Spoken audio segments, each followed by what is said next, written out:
If you would please take your seats, finish your donuts, drink your coffee, and please warm up a piece of plastic with your buns. I like it. Take notes. Yeah, take notes. Yeah. Yeah, the big pens. Yeah. No, everybody did that kind of crazy stuff. All right, if everyone would please take a seat, get comfortable. And let's enjoy this coffee with the mayor. Please keep in mind, this is my first coffee with the mayor.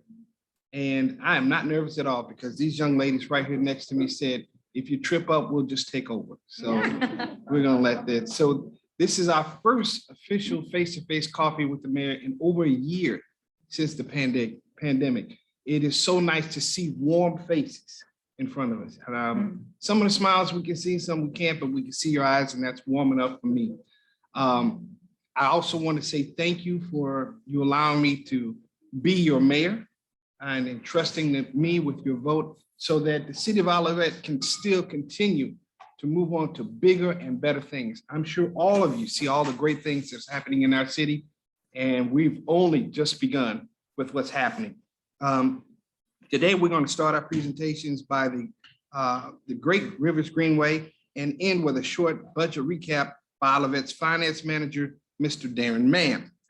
Great Rivers Greenway and the city of Olivet have partnered to build an extension of the Centennial Greenway through Olivet so that people can connect by foot, bicycle, stroller, and wheelchair to Watson Park, the new Olivet Community Center, Indian Meadows Park, and the Olive Boulevard stores and restaurants. The Greenway construction supports actions identified by the Olivet Bike and Walk Plan, the Olivet Parks Master Plan, and the Great Rivers Greenway Regional Plan. I'd like to welcome Angelica Gutierrez, project manager of the Great Rivers Greenway, who will tell us more about this wonderful project, and then we will close with a question and answer session. Ms. Gutierrez, would you please also introduce our other guest? Yes, thank you so much, Mayor Clark. Thank you. Welcome, everybody. Good morning. Like Mayor said, I'm Angelica Gutierrez, and we have Shaughnessy Daniels here, our civic engagement manager. She will talk to us about all of the efforts that we have been making related to community engagement and what we have heard from the community regarding this project. So, should I get started then? Please get started.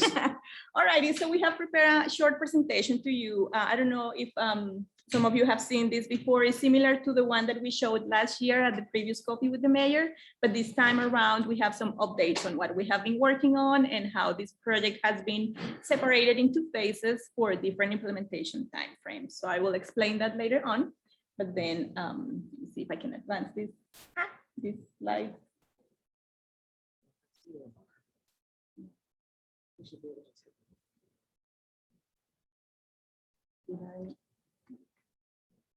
Yeah, well, I don't think it's working. Oh, there you go. Okay, that's okay. So I'm showing on the screen the project leadership. We have, of course, the Olivet City staff, which has been great to work with. I don't have enough words to say how great they have been, good partners. Okay. That's me. Okay, so we have Barb on that. We have Beverly from Parks and Bruce from Public Works. And from the Great Rivers Greenway, myself, Grace Wright, she's not here today, but she has been assigned to this project we have handled of 2 project managers per project in case one is absent, the other one covers for the other. And Shaughnessy Daniels here present with me. The design and engagement team, we have several folks here from the 4 companies listed on the screen: WSP, Shop Consulting, Kindio Engineering, and DTLS. So all these professionals are working to design the project in its entirety. So let's talk about the project, the overview in general for the Greenway project. In 2004, we have the River Ring Master Plan developed. In 2006, the Greenway Master Plan for Centennial Greenway was developed. In 2018, there was an alignment study that some of you may have participated on. That is the one that showed the alignment, where the location would be. And right now we are working on the segment design and site control. Site control is to assure that we have the land available to build the project. Future steps, segment construction, and then greenway operations and maintenance. So that's where we are. Within segment design and site control, we have 3 phases: preliminary design, intermediate design, and final design. For a part of the project, we have completed intermediate design. For another part, we have completed final design. And for you'll see on the segment near the railroad, we have just started the preliminary design. So this is it. This is the preferred alignment that came out from 2018, where it starts right here on Warson Road, crosses, well, this is back then, but now the line goes kind of south here through Warson Park. This is the first phase that we have been working on. This is in partnership with the City of Olivet to build a community center. So we are working together to get those 2 construction projects together for cost, benefit, and savings of construction. Then it runs north towards the Indian Meadows Park segment here to Dillman Road. Then the plan and the idea is to continue down just south of River de Pere Channel, then go south on the Union Pacific Railroad, then get here right at the Alice Place crossing, south to through behind CBS, run a little bit on Olive, north side of Olive, cross at Hilltop, and then move east towards the existing end of the Centennial Greenway. So that is the alignment study that was completed in 2018. And this is the phasing that I was mentioning to you, where we have the different segments already split. So what I've done here is show you what the estimated construction time is for each one. The first one in red is to start construction towards the end of 2021 and 2022. So that's the segment that, like I said, will be constructed at the same time with the community center. Then we have the 2 orange boxes here where we anticipate construction to start in 2022 and extend to 2023. This segment here is one that will be using federal funding. We applied for federal transportation funds, and the City of Olivet was able to secure that funding, which was great. It's $1 million. And then this segment here, Olive and 170, it's part of that design. So we plan to build these. Different coordination will have to take place with MoDOT principally here, because it's their right of way. And then the blue box, which is a little bit later on, the 2023-2025 construction season, because all of the dealings that we need to go through to acquire the land for the Union Pacific Railroad parcel, which is this long segment here up to like around this point. So I already mentioned this. In Indian Meadows Park, we have the TAP grant application area, which is, this is the boundary approximately to use $1 million for approximately 3.6 million additional for construction that Great Rivers Greenway will pay for. And let me go back a little bit. Over here on the Indian Meadows Park, when it gets to this cul-de-sac, this is Napoleon Drive. This is a roadway that has a few homes here on the north side, but it's parkland on the south side. So we want to get to Dillman Road right here, but in the next slide, I'll show you how that would look like.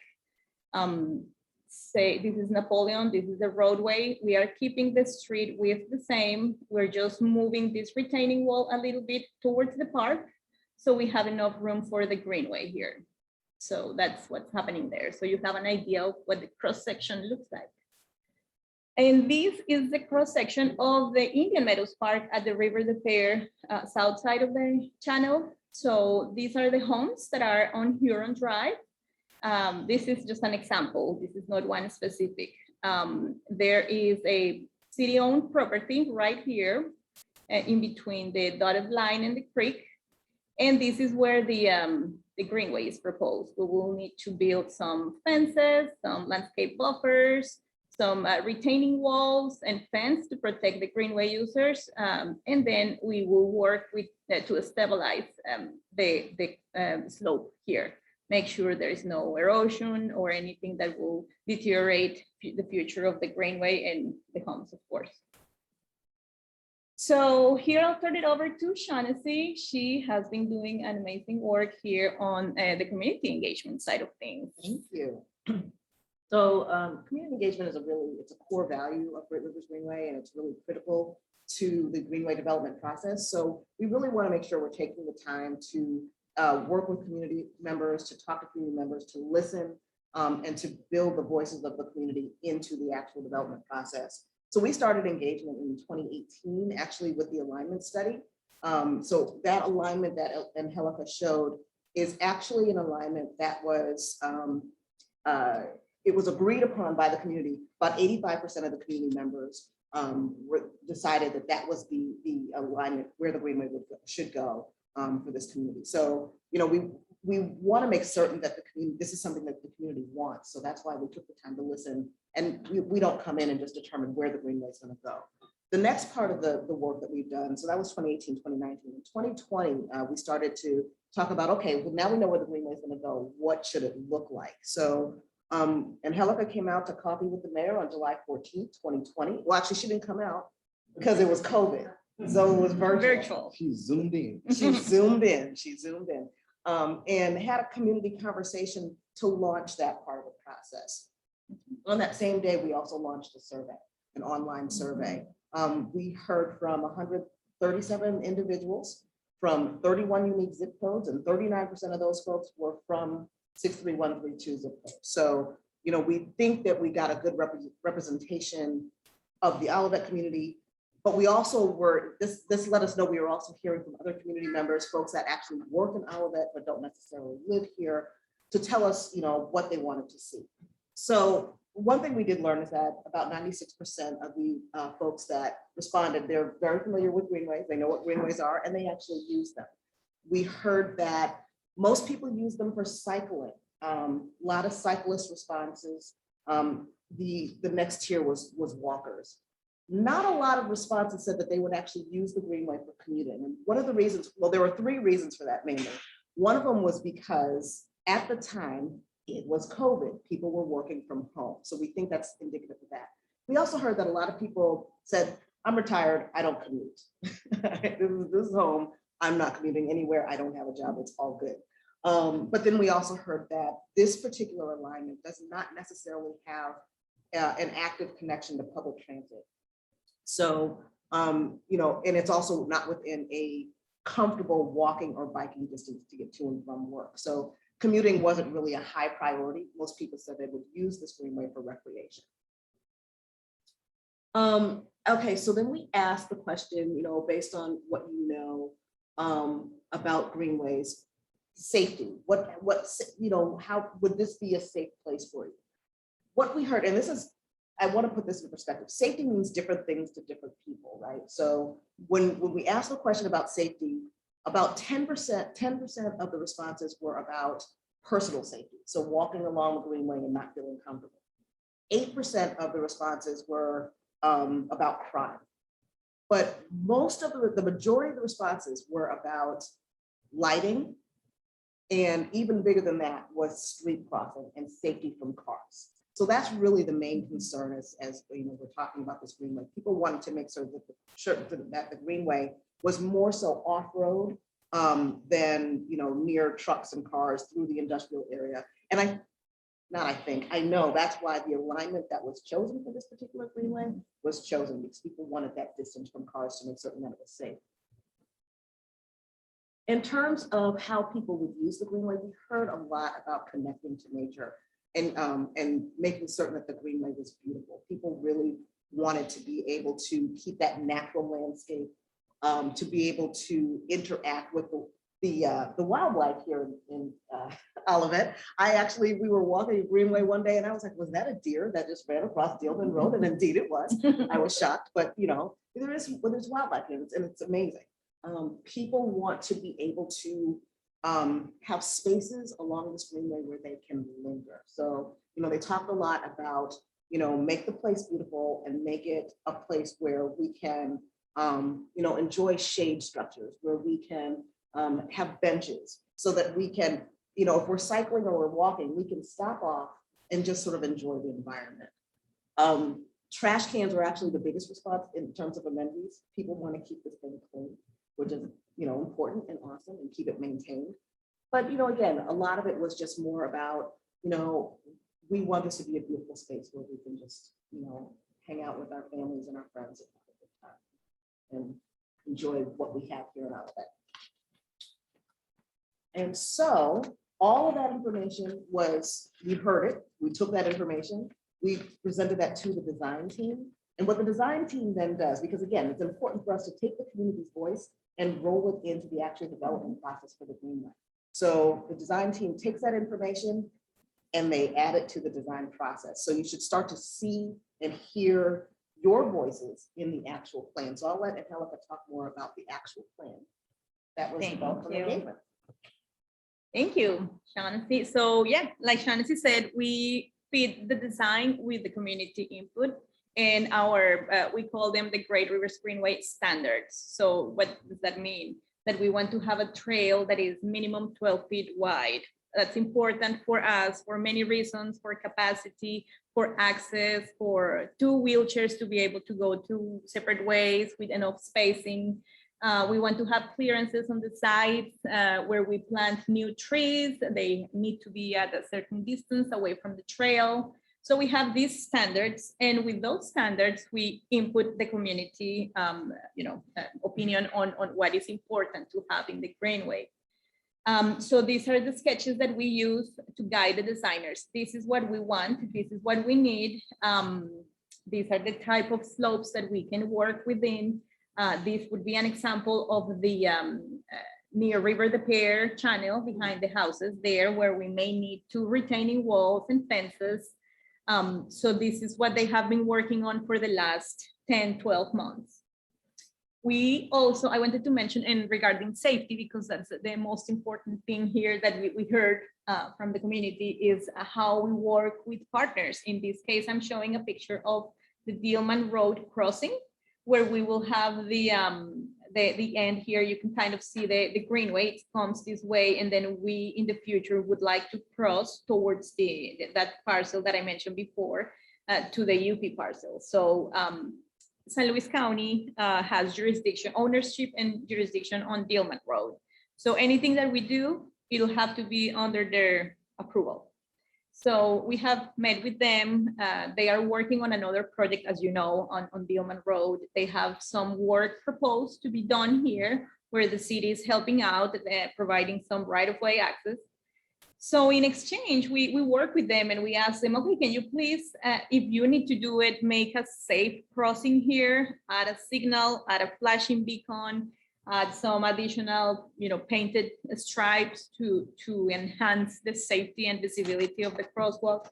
So we are through those conversations. It seems they are very receptive now, because they understand this is real. We need to protect the Greenway users.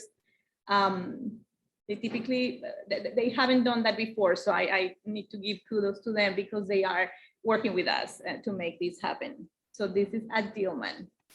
And this is on south side of Olive at 170. So these small improvements that we want to make, but they create a big impact, is to kind of create a safer crossing on these ramps, make them shorter. So we are kind of realigning the skewed nature of them, and have pavement markings, a little bit of lighting and improvements on this segment here. We also want to have beautification to that area, because it's just roadway. So we wanted to add some, it's going to be a mural underneath the highway. So I don't know if you recall, when you are crossing there is like the wall underneath the bridge. So we're proposing to have a painted surface there with the Great Rivers Greenway, Centennial Greenway branding. So you know that you are using the Greenway. So we're working on that, and I think it's looking good because Molded is receptive to the idea. It's on their bridge, so we're painting their surface. So thankfully, they have been receptive, and we're going through that. Okay, so now this is a rendering that I think I already kind of showed it, but just for you to give an idea of what this would look like with the plantings, the trees, of course, they look mature, like in the background, but just get an understanding of what is expected to have here behind the residence on Huron. That's the most constrained area of the project, so we're working in a very tight space. So we hope to get that one of the things we heard from the community is that you want to see or encounter with nature. So having plantings, having native plantings is what it would go here. So I just wanted to point that out.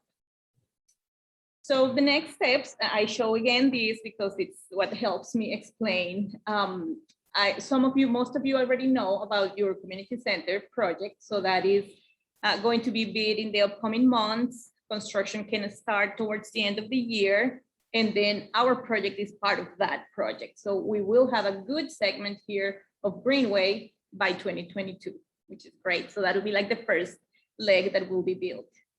Then the 2 orange boxes, like I said, it's just a matter, I believe last night at the council, you have a hearing about the TAP grant where you are authorizing the city manager to act on this grant. So we will we already started submitting the environmental clearances. We need to make sure that we are not impacting negatively the environment.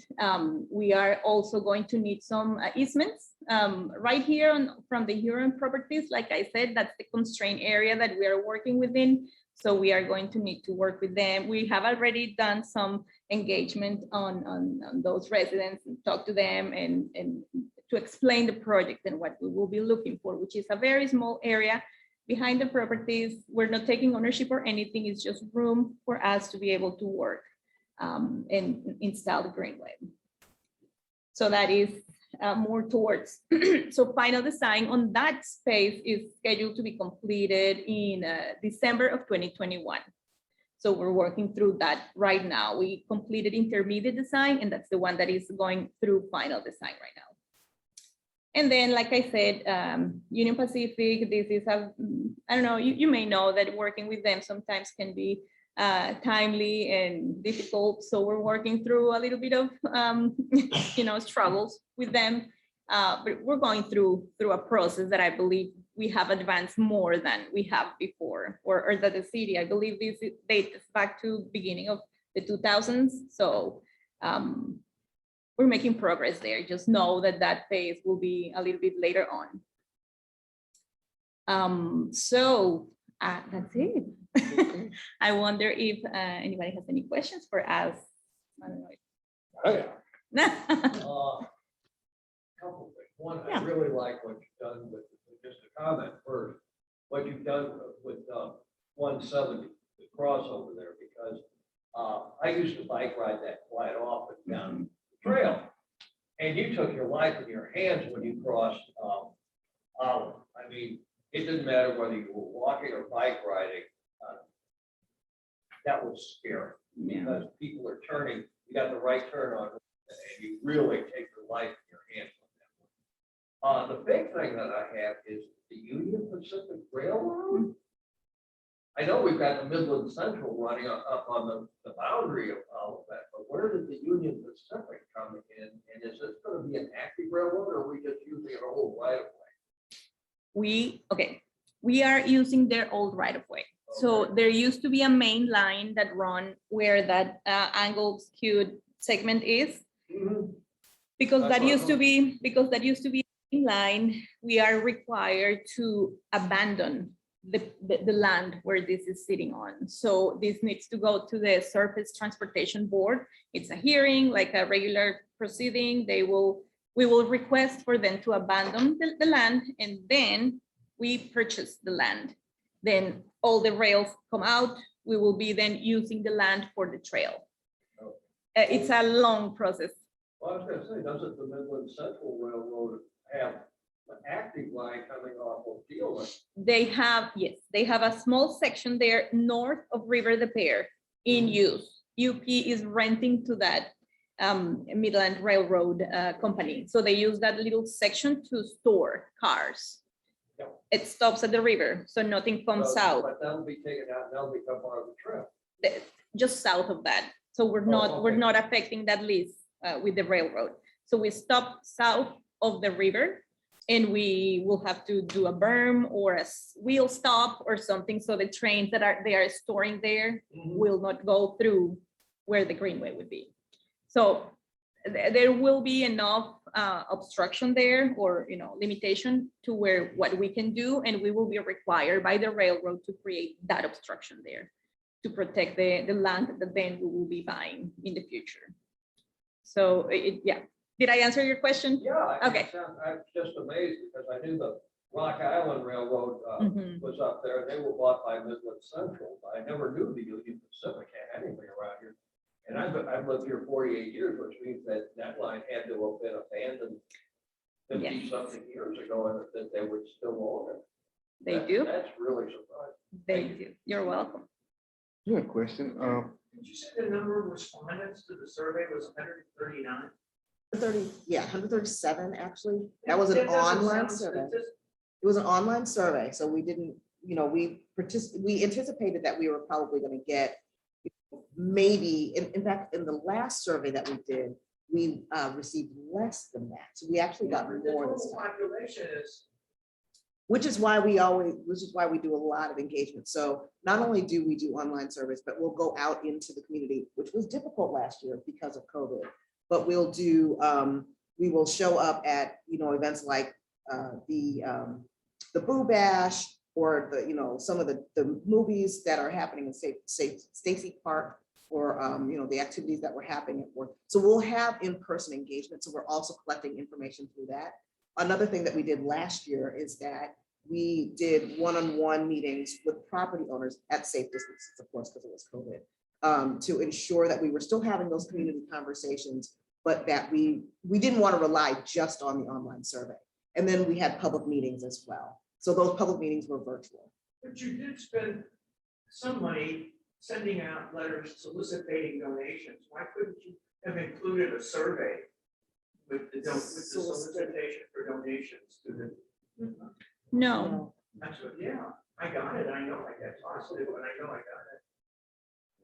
like a Great Rivers coordination. Greenway, yeah, No. we're a taxpayer, I know tax that. funded I entity. wondered why with the $10 million you get in taxpayer money, you were Yeah. soliciting donations. We were Okay, not. next time I get it, I'll save it. Yeah. I wonder who. Right. Yeah. Both Angelica and I, our business cards are on the table. Please grab one. My cell phone number is on Okay. that card. Feel free to call, text, email, anytime. I will respond.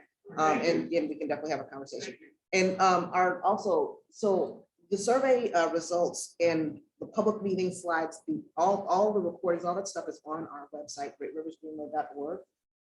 If you go to greatriversgreenway.org/centennial, you can access all the information about the Centennial Greenway. You can also sign up for updates as well, so you can stay informed of the progress of the project. So, but definitely, let's get in contact so we can have a conversation. I am not aware of any solicitation. Is there an umbrella organization that would have solicited donations? I'm Oh, not the I'm sure it foundation? had something to do with. No? No. We'll figure it out. It's getting. Hi. Thanks so much for this. It was extremely informative, but I also kept up with the information because I enjoy the other parts of the Greenway and going out to other places. But my question is of the actual, who is responsible for for is that the city? And if it is the city, is that in the budget? And just. Sure. Yeah. So the way that we are set to work with not only Olivet, but all the municipalities is for Great Rivers Greenway to build a project and then hand over the maintenance to each municipality where we are building the greenway. In this case, it'll pass to Olivet for their maintenance. And I'll let them answer the budget question. This is Barb, the city manager here. One of the things at Great Rivers Greenway, before you enter into the agreement, they can kind of give you a spreadsheet that helps you identify what those maintenance costs might be. And so then we have those so that we can put them into our budget. It also at this point is coming at a time when we're already looking at various costs, how our maintenance costs is going to change within our parks because of all the park improvements. So at this point, we do have those numbers, and we are looking at those with regard when we're looking forward in our 5 and 10 year plans. I will just add, if you're on any of our greenways anywhere, and you notice something, if there's something that's overgrown, or you can either contact the municipality, but you can always contact us, and we will work directly with that municipality, or we'll come out.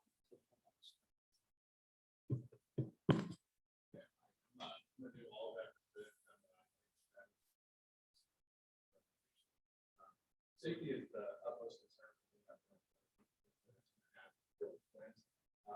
And the safety way on this greenway, one of the ideas that kind of popped in my head, the university I attended, there were these boxes that had a button on an emergency. Is that a part of this? Will there be safety measures on that trail?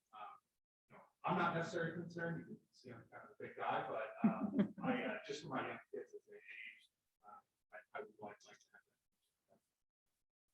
But thank you. No problem. Thank you for the comment.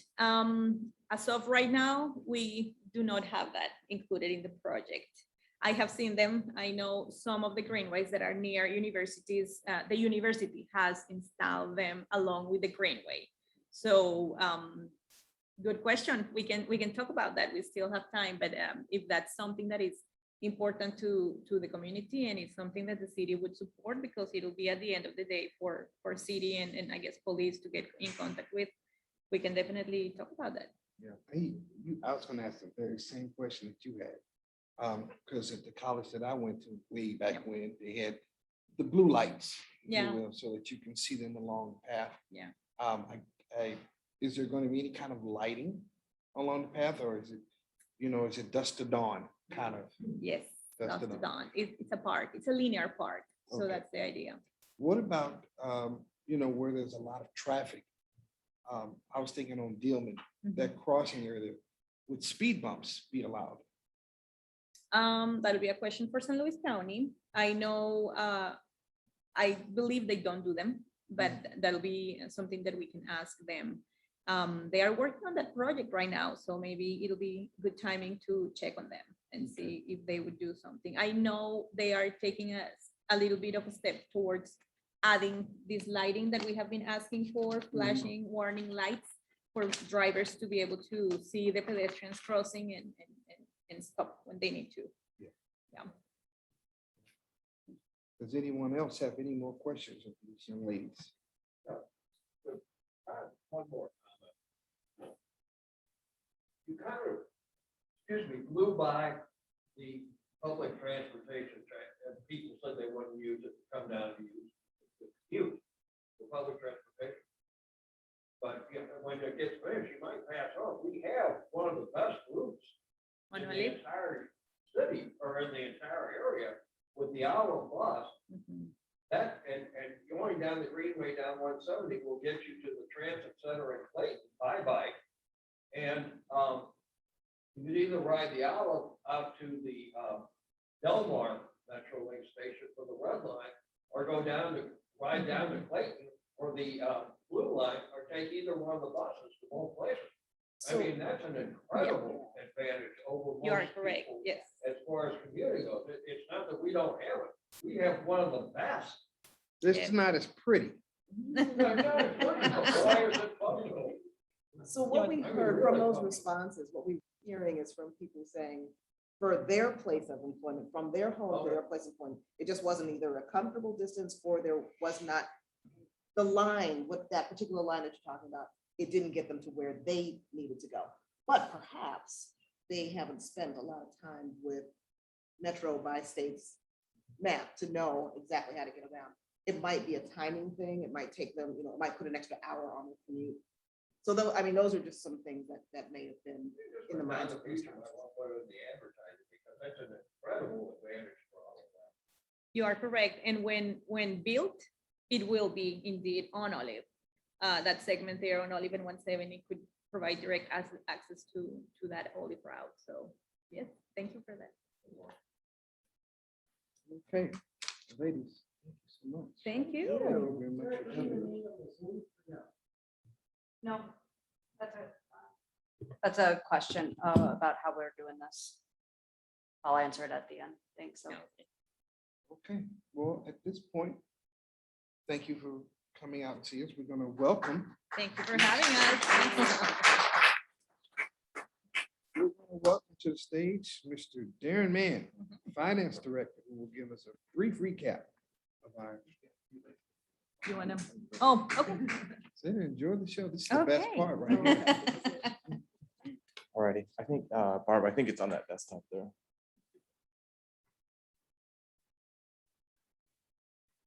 Yeah, thanks for coming today. It's good to see everybody. It's a great crowd for our first one back. Overall, the budget for the city of Olivet was approved just a couple weeks ago at the end of June. Our fiscal year is, no, it's, is it the one right in the middle? To the right. There you go. Is that it? No, Okay. Good. Yeah. So our fiscal year runs from July 1st through the next June. So this is the beginning of our year. And so what we have here is there's three, I usually say three major documents to kind of monitor the city's finances. There's the annual budget, which is kind of the future year. There's an audit, which is the, Angelica, can I? Yeah. And then there's financial statements, which again is a year in the past. And then we have now introduced over the last 5 or 6 years, the capital improvement plan, which goes now up to 10 years. So we go 10 years in the future. And that's just for a plan, not in any kind of authority as far as spending goes. I did add in here this monthly financial report, and that is the feedback between it links the audited financial statements to this budget, where are we at, and it gives you a good feedback during the year of what's going on. Of all the documents, it's pretty big, and it is available on our website if anybody's interested to look at it. This is the link between our audited financial statements on the left, and then all the way to where I think, or where we kind of think the fund balance or our bank account is going to end up at the end of the year.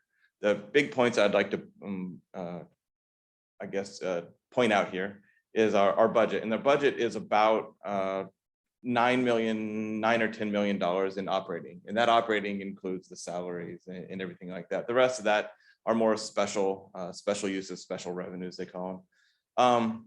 The big red arrows point to the revenue at 14 million for the year, and then expenditures at 24-25, which creates a huge deficit. But some of the stuff we just talked about between the community center, the Centennial Trail, some of those costs are they're all contained in that debt service and construction, which is again building mostly the community center, and then some park improvements for the next year, which we anticipate at $10.1 million to be spent over the next year. So what we do see there, and then the red box, is the fund balances, and then there's deficit spending in there, and we'll talk a little bit about that. The big focus is on that general fund at $143,000 deficit or negative spending. So we're bringing in 8.6, or spending 8.7, pretty close there. But then the fund balance there is probably the big story on that. That's the far right number. We're going under 143,000 on a bank account of almost 8 million. So there are 1.2 million in capital purchases coming next year. We'll be excited to take delivery of a new fire truck, which is been partially paid for. The total cost is $780,000. 500,000 will be due in the next couple months. So look for a lot of different pictures, and hopefully it's a really nice looking machine. aside from that, you can see the rest of that stuff. The bigger points here is mostly standard kind of fare for a municipality. The bigger thing there, street projects and repairs at 285,000. That is that's some of the contract work for street repairs, the repaving and stuff like that you see. And that's one of the biggest things as far as a commitment goes towards trying to make sure our streets don't get into a really bad situation throughout the whole city. I guess now that related to what we just heard from Great Rivers Greenway, some of this maintenance activities is we do have the replacement of a utility vehicle in the parks, which is on the bottom right. And some of that is for a goal and a kind of design of being able to clear paths. You'll see some of that stuff if we look in the capital improvement plan of items to be able to do that better. From there, we got not working bar. Oh, that's right, you were. You're fine. So the main focus as we look at over the last several years is this reserve policy. And without going into too many details, unless we do have specific questions on it, it looks out 5 years, and the orange bars where we don't want the fund balance to be below. And that has driven a lot of our conversations on our budgets the last 2 years. So as we project out revenues, project out expenditures, here's where we end up as far as that blue line of where our fund balance is supposed to be.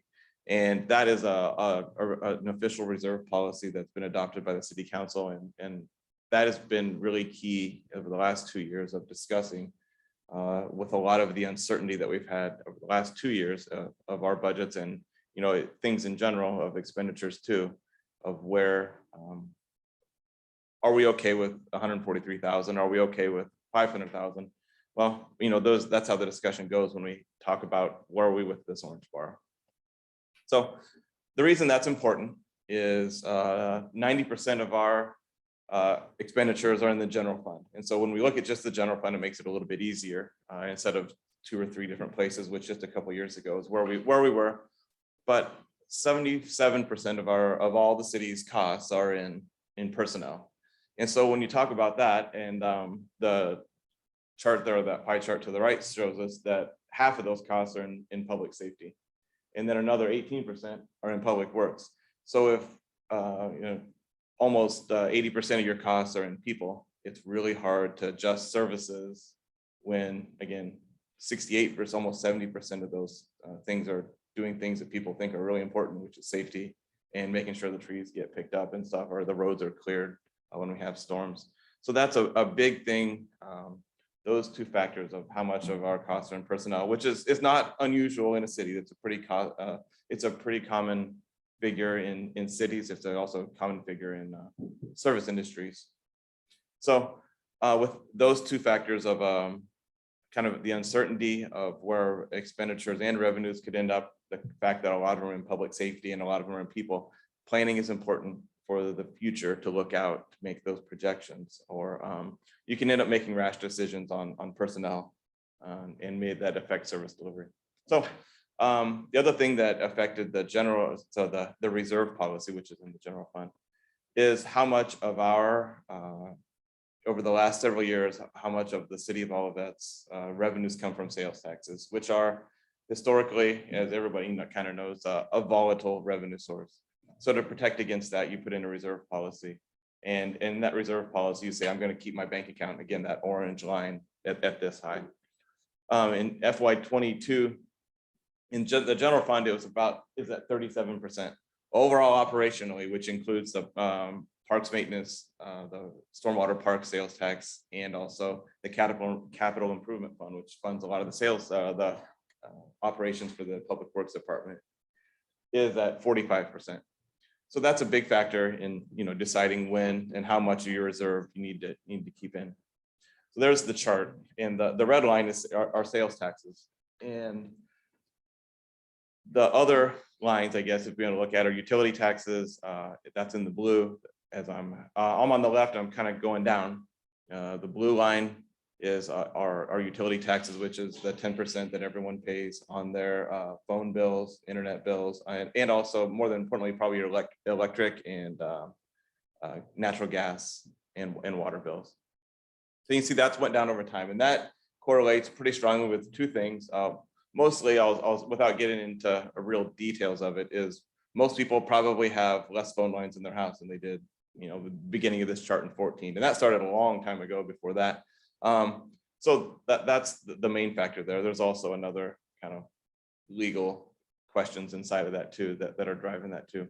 But then the red line are the sales taxes, and you can see that huge jump in 2017, and then a little dip in FY20. So something to think about too is that our FY20 ended in June of last year. Well, that was when the shutdowns were happening. So it's not actually related to that. Our dip and our actual peak was in FY18 several years ago, and that's when that reserve policy went into effect.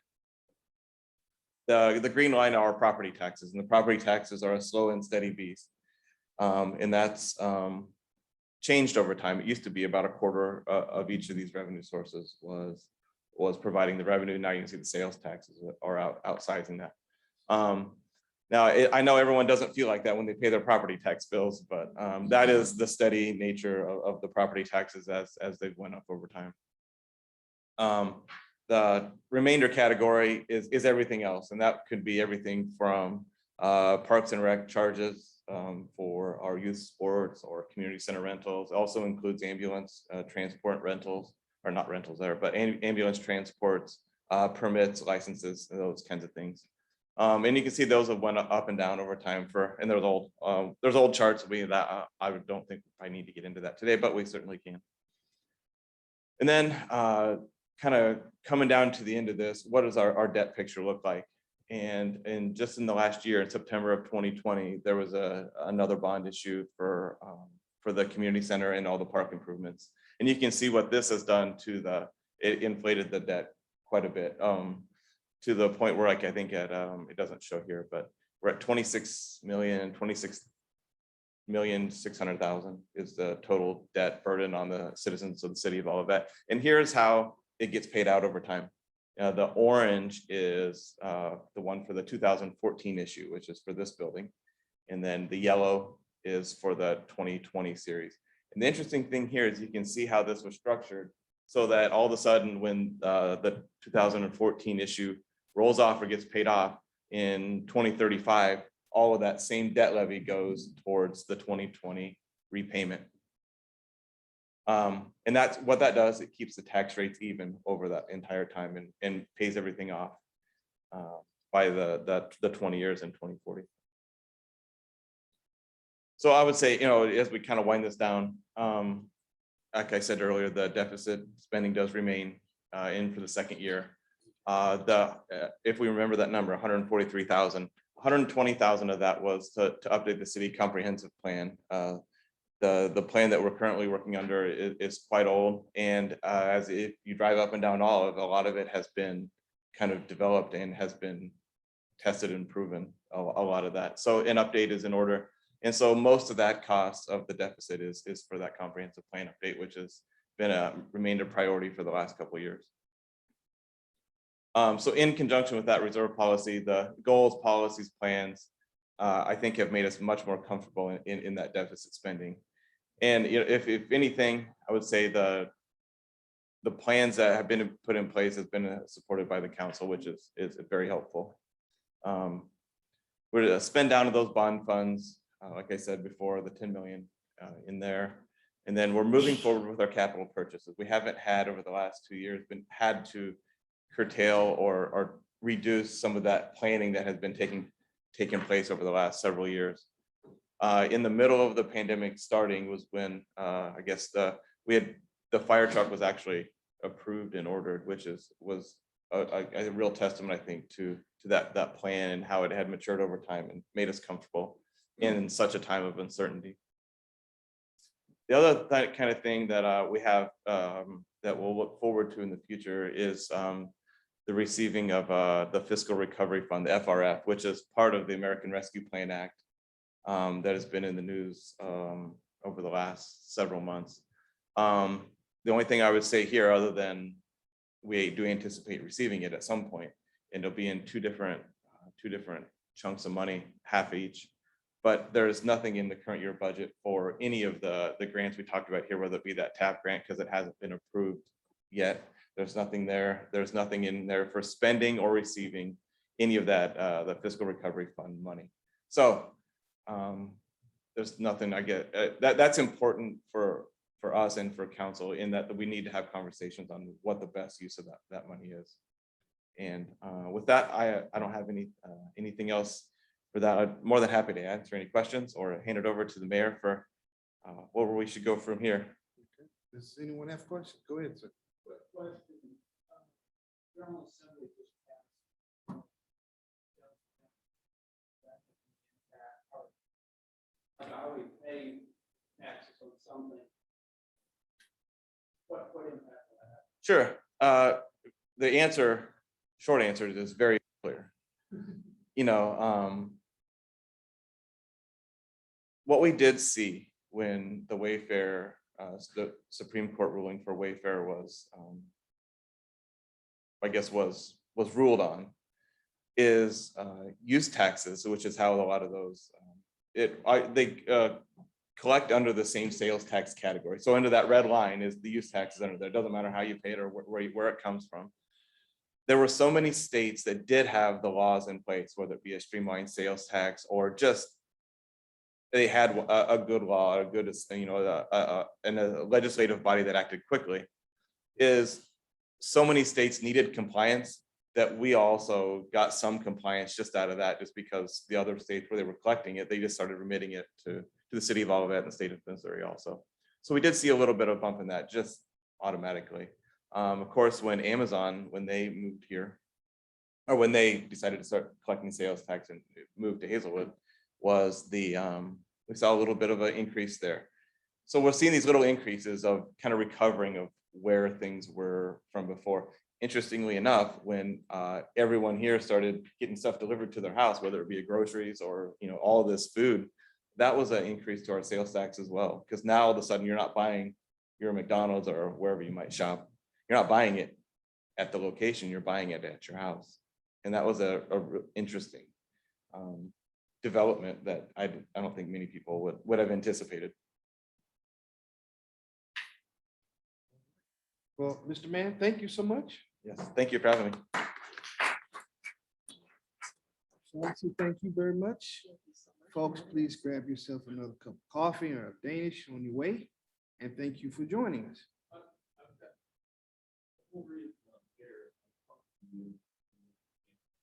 Mhm.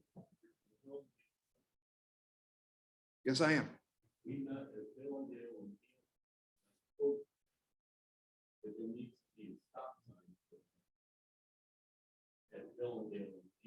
Mhm.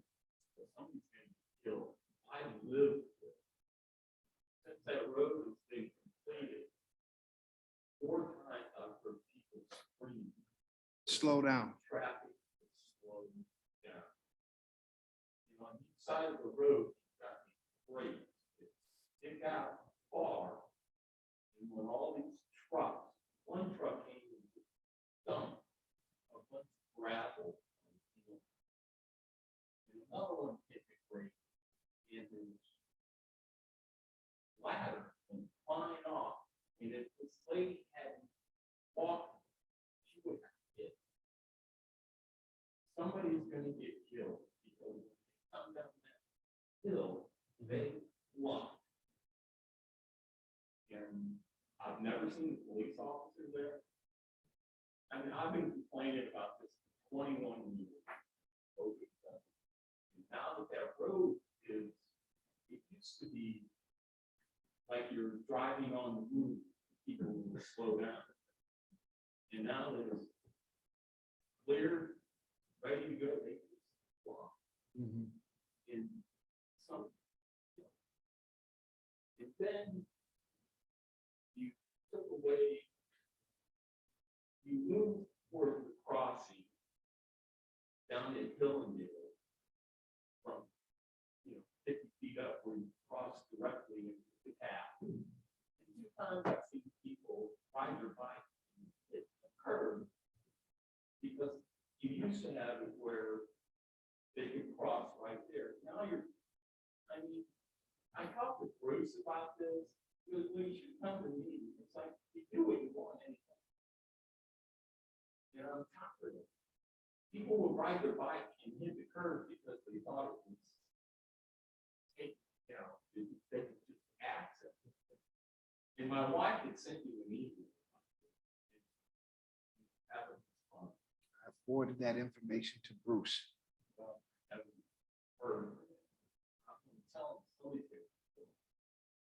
Go ahead. I understand the situation.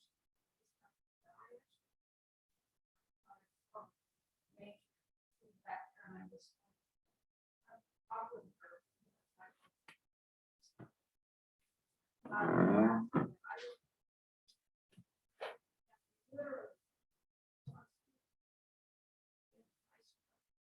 I'm working in the apartment area. My sidewalk is pretty healthy now.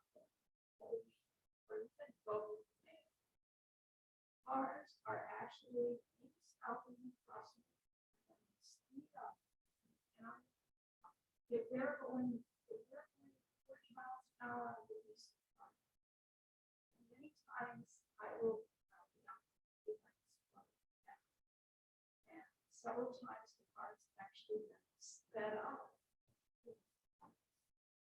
And I fear, not for me, because I can hear the cars while I'm working. I actually work in the street.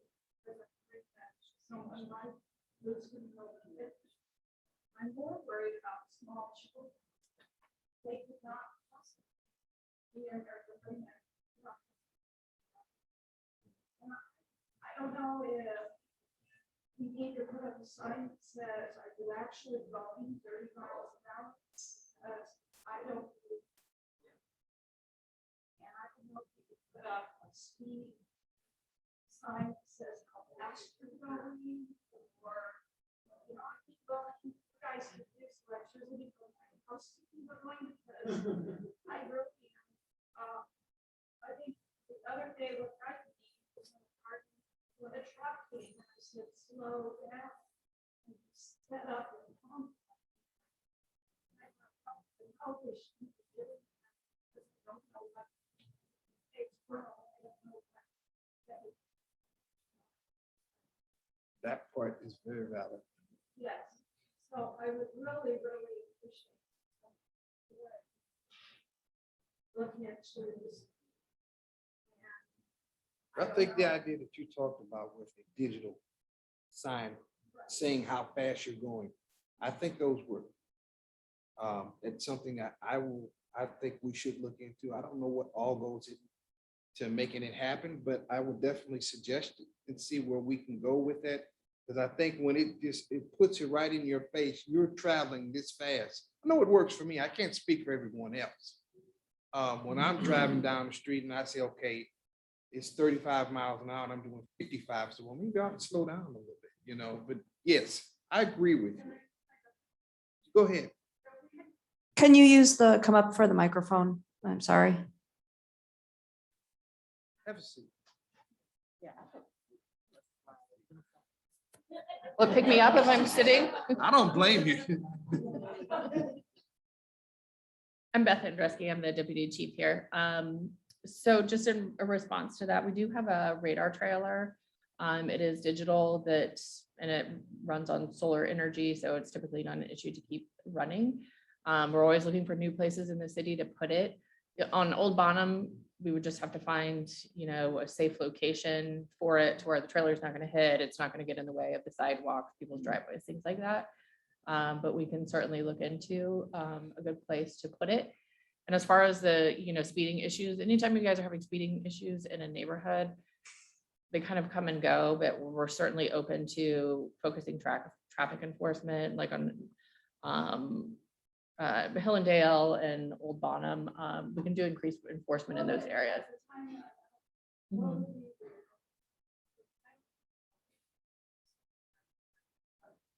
Sure, there's so if something's happening at the time, you can call our non-emergency number, which is 645-3000. I can write down the numbers for you too. Or you can call our secretary also, and she will pass that information on to us. Of course, she's here kind of normal business hours, Monday through Friday, but if you need to get a hold of an officer 24 hours a day, you can call dispatch 645-3000 for a non-emergency. And I understand what you're saying too, because he's right. I grew up on that street, Hillendale. That was my neighborhood as a kid. I rode my bike on that bike trail most of my life going to see my grandmother. And I think the problem that we have is people get so much momentum coming down that hill. And it may not be that they're trying to speed, but you have that momentum that gets behind you and you just you can get away from it. Yes. There's another problem. People are heading south on Gilman, and they're going up that hill. They know there's no speed bump, but they get done. I mean, there used to be a car like at 5 o'clock in the afternoon. Here it go by. Here it goes. They'll come up down Gilman, head south, and they'll be done. It's like, you know, if you expect kids to cross the street and go on the bike path, you know, some got done. There was a car that stopped at the path a few years ago, across the street. She was pushing a baby and a son on a bike. And trailer, the tractor trailer stopped behind the car. And then comes another car. He needed to pass right when he barely missed that baby. Barely missed it. New York State, I get it. But when kids are riding bikes, people are walking, you know, people are, you know, I'm here, I live there. You know, slow down. There are, again, Barb Sunday, city manager. Speed is an issue everywhere. And people also want improved roads, and improved roads tend to also increase speed. People feel safer and they'll drive faster. But the thing to remember is those are also our neighbors that are doing it. Those aren't people that, you know, aren't, you know, if you're talking about Old Bonham and even Dealman, it might be people driving through. The majority of the people on those side roads are people who are living here. If you would, I apologize. I did allow you to speak, and if you would allow me to speak. I think that we have to take care of, and all I'm saying on that reason is we have to remember that when we increase enforcement, we'll be increasing it on everyone. And I think that's fine. But the other thing is there are certain areas that are going to be difficult. The issue at Dealman and Hillendale is there are a couple of things there. One is you talk about that bike path. The decision was made to not put a crosswalk mid-block. And we did it purposely there. That was a purposeful decision because you don't put a crosswalk at the bottom of a hill where you said people are speeding up one way or the other. That is an issue then, because most people who are walking or biking are going to go in the most direct path, which then is at the bottom of that hill because they're trying to get to that trail. In fact, we put up the curb so that you couldn't go that way, and we got complaints from cyclists saying, well, we need to be able to turn up there and people are going to get hurt. And I bring that up because everything has a push and a pull. Everything has there's ramifications of everything. And we are not able to build 100% safe infrastructure. We have to provide a safe infrastructure. We have to provide police enforcement. And we have to do those things well, but we can never take away the individual responsibility of those people who are driving or those people who are walking or biking. And so I will talk with the major about getting the the speed trailer back out. I don't think we've had it out much lately, and we should. We have been last year. We tried to do a better job of that, getting into the different areas. So we need to kick back that up, because I do think it helps to remind people. And we will continue to look at other areas, but there is no one solution to these problems. And again, the stop signs tend not to work if they're at an area where people don't expect there to be a stop sign, because people will blow through the stop sign. And that's the problem with that intersection as well. That's what at Crosswinds, that intersect, that three-way stop, you'll see people blow through that because they don't necessarily expect a stop sign at a three-way. And if you put it, and so you can try some of these situations, but you also have to be careful that if you have a stop sign there, people who are walking think that that stop sign is their safety shield. And you can actually make a situation worse. Well, I would do. My other complaints are great. I'm sitting in my yard for a day, listen to the contract, people that cut grass, and they hit those rates, everything just jumped up. The ladder nearly killed me.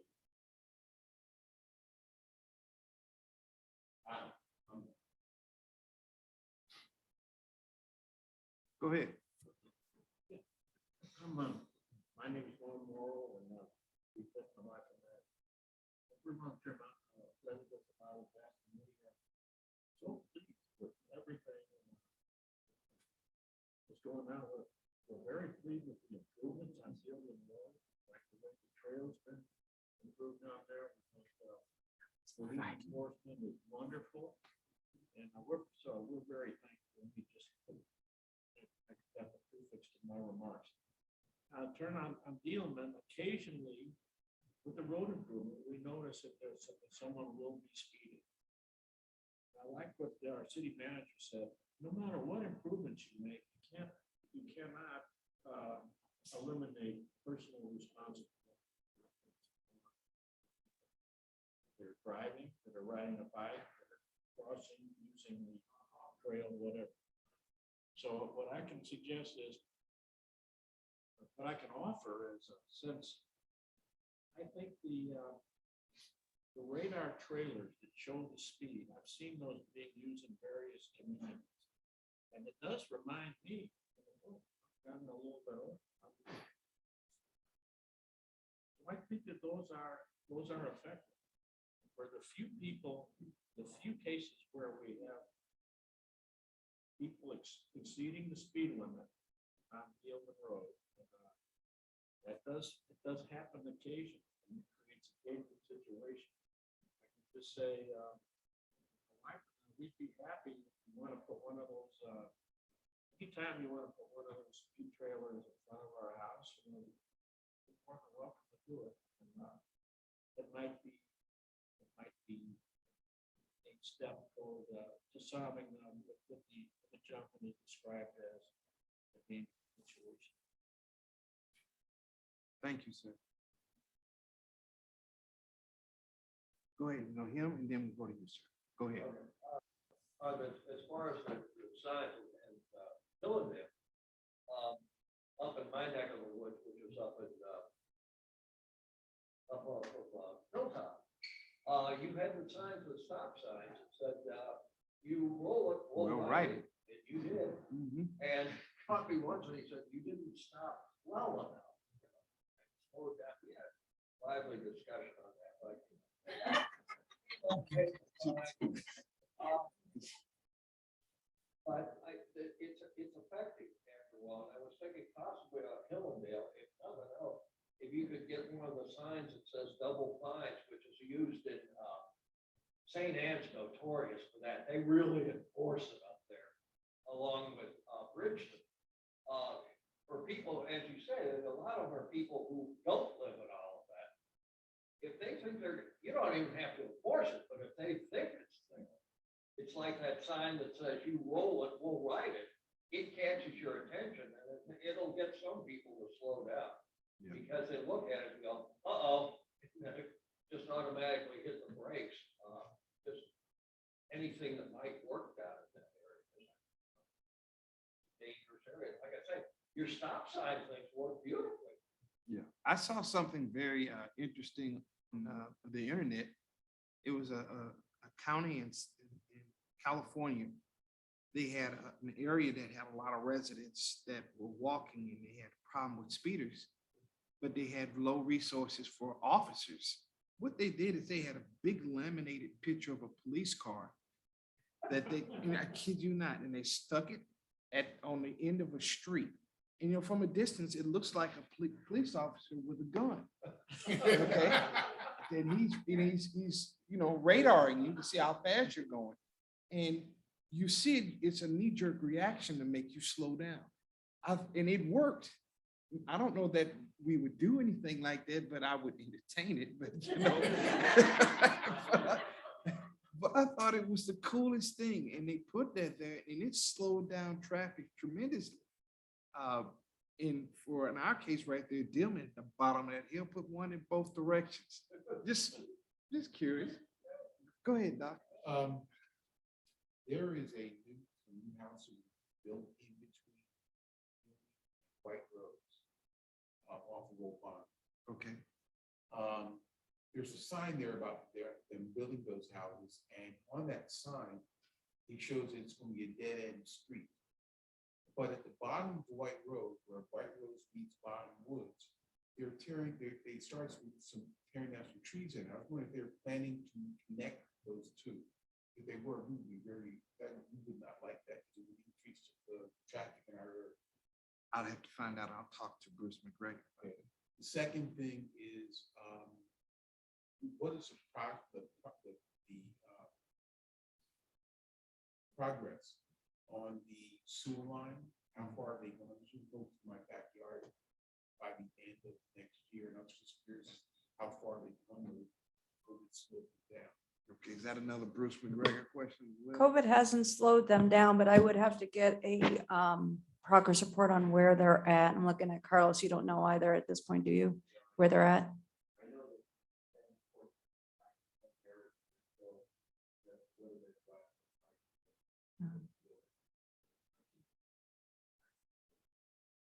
Okay, if I can get your name and contact information, then I can give you an update.